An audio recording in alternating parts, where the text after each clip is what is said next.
What's going on YouTube? Broken Place for Days here. Got a video for you guys today on basically like some budget decks that you can run this format that are still fairly decent, and you won't have to spend a lot of money on to like be somewhat competitive. Um, I decided to make this video because I don't know, like personally me, I was debating whether to run a Six Samurai or Heroes for like hopefully the rest of the format because like I tend to switch decks a lot and I really want to stick to a deck and just get better with it. So I'm pretty sure I'm gonna be sticking to Six Samurai, just because I mean the Dragon matchup is still gonna be kind of hard, but you pretty much auto win the Prophecy matchup because if you know they're playing Prophecy, like if it's somebody at your locals or whatever, and you know they have that deck, then you just go first turn Beast and they pretty much lose.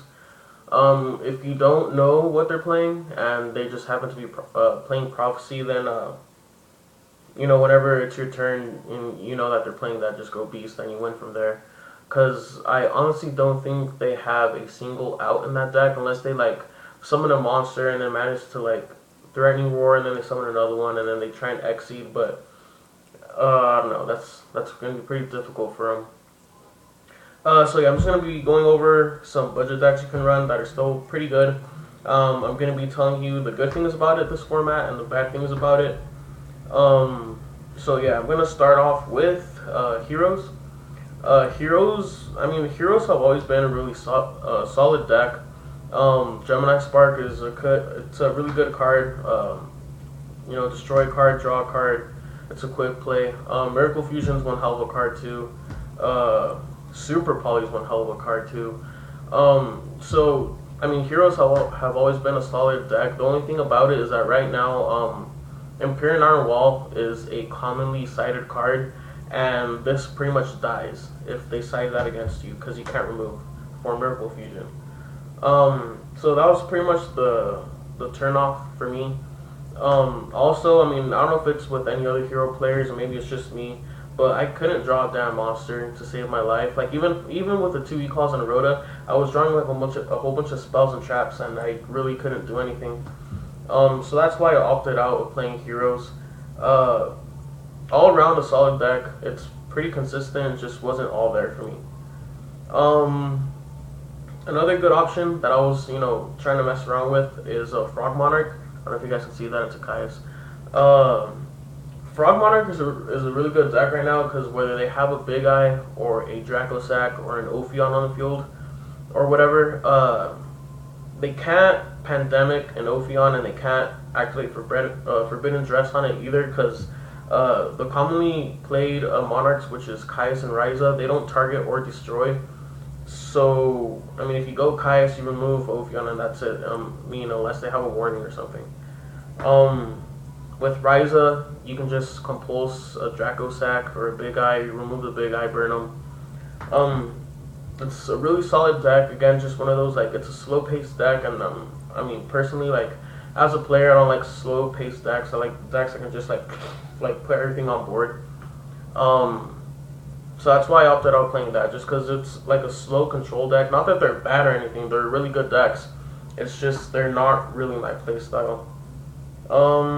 Next one I'll talk about is Machina Gadgets or Template Gadgets, whatever you want to call them. They're really solid right now because if you play I think its name is Kotekage or something like that, the 4-star reptile thing, you can go like Template, summon a gadget or Template, then chain its effect, special the reptile thing, and then summon a gadget, you search. And you have 3 level 4, so you can go for an instant first turn Shockmaster, call spells if you're playing against Prophecy. That's a really solid deck just because you have like board presence and you don't have to invest a lot of cards in it because you're always searching the cards back. And Fortress is a really good card, 2500 beater, and then its effect is just awesome. Either pops a card or you get to look at your opponent's hand. And it's fairly budget. I know you need a Big Eye for the extra deck, but I have a pretty good feeling that card's gonna get reprinted soon. So yeah, and honestly, when I play the deck, I played the deck without Big Eye. My friend played just straight Machina Gadgets, no templates in there or anything, and he won locals when there's like all these like big decks. Granted, like dragons were not yet. It was like a few months ago, but still, just goes to show that you don't need the big eye. I mean, you can manage with other stuff. Next one I will talk about is Gravekeeper. Gravekeeper is another one of those like slow control decks. But Necro Valley is one hell of a card right now because against dragons, they can't banish from their grave and they can't target their graveyard, which is really good. So I mean, Necro Valley is a pretty good card against dragons. It's just again one of those like slower paced control decks.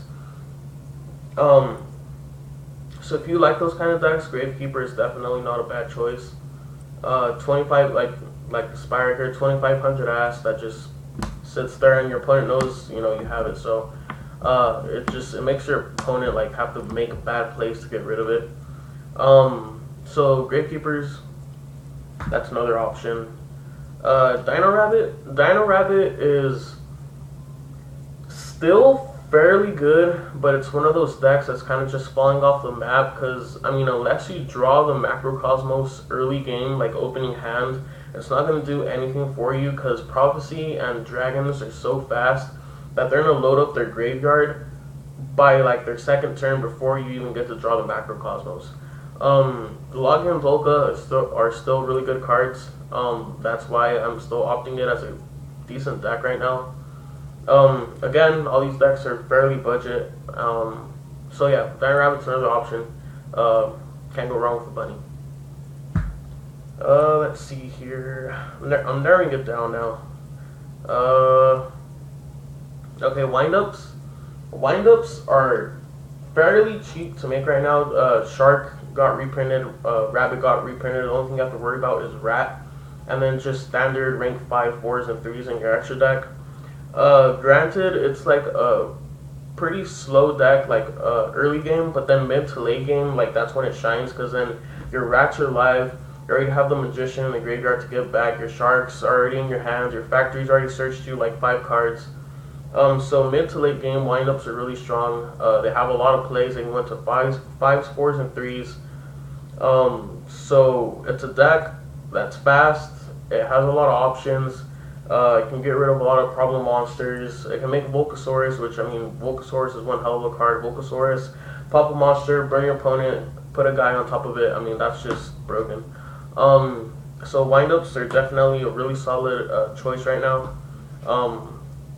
If I had the stuff to make windups, I'd probably play it. I don't know. Good deck.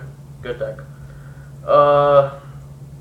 Let's see here. Another option is Lightsworn. Lightsworn is one of those decks where you can't really like control what you draw because you mill, so it's kind of like just luck of the draw. You know, you might win, you might lose, but if you mill the correct cards and you draw the JDs, then you pretty much win. Because, I mean, JD, you pay 1,000, you nuke the field. Like, that's just, like, what the fuck? Like, that's hella good. Granted, it's kind of bad against Ophion, because, you know, you can't special the JD if they have an Ophion, but I found that Breakthrough Skill is a really good card in Lightsworn, just because, if you happen to draw it, you set it, and it's a card that's live, and if you happen to mill the card, it's still good because then you can remove it and negate like Ophion's effect during your turn in the special JD. Against Prophecy, it's fairly decent as well. I mean, if you can mill fast enough and get the JD before they get their Fates and, you know, all their shenanigans, that, like, I think Fate's the one that removes. I think that's like the only problem card you have to worry about in the Prophecy matchup. But if you manage to get this, you know, fairly early against Prophecy, you're pretty set. Dragon matchup, again, kind of difficult, but I mean, what fucking deck can beat that deck unless Dragon... Okay, the only deck that beats Dragons is Dragons. You're bound to lose game 1 no matter what the fuck you're playing, and you might get lucky game 2 and 3, so I'm not really considering that deck. But, I mean, it's not bad. If they have Dracosack with the tokens, then it kind of sucks, but... I don't know, just another option, fairly cheap to make. You barely need a fucking extra deck for this. I mean, you just go JD and you win. And I mean, JDs are common, Lilas are common, Raikos are common, Lumina is like an Ultra, which is like $3. Um, like the deck is pretty cheap to make. You don't even need an extra deck for it. Let's see here. Samurai. Samurai is what I'm using right now and probably gonna stick to. Just because going to Trigger Beast first turn or whenever the hell you go to Trigger Beast is just like auto game against Prophecy because I don't know, they don't really have an out to that. Shion's one hell of a card, negates a whole bunch of stuff. Um, and I don't know, it's just you draw Gateway, you win. And probably your best option is Evil Swarm. Evil Swarm is a pretty cheap deck to make, and it's pretty much like an anti-meta deck because it's good against dragons, it's good against Prophecy.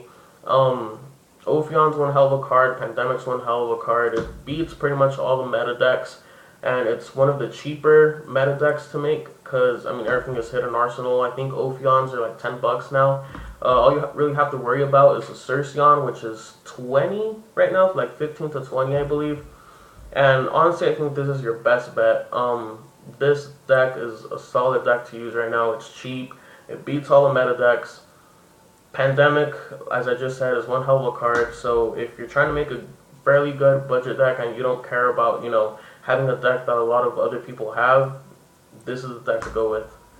So yeah, that was my little video. Well, it's not really little, it's like 8 minutes long now. So sorry it's a little long, but hopefully you guys like it. Hopefully I helped you out in, choosing a deck to run this format.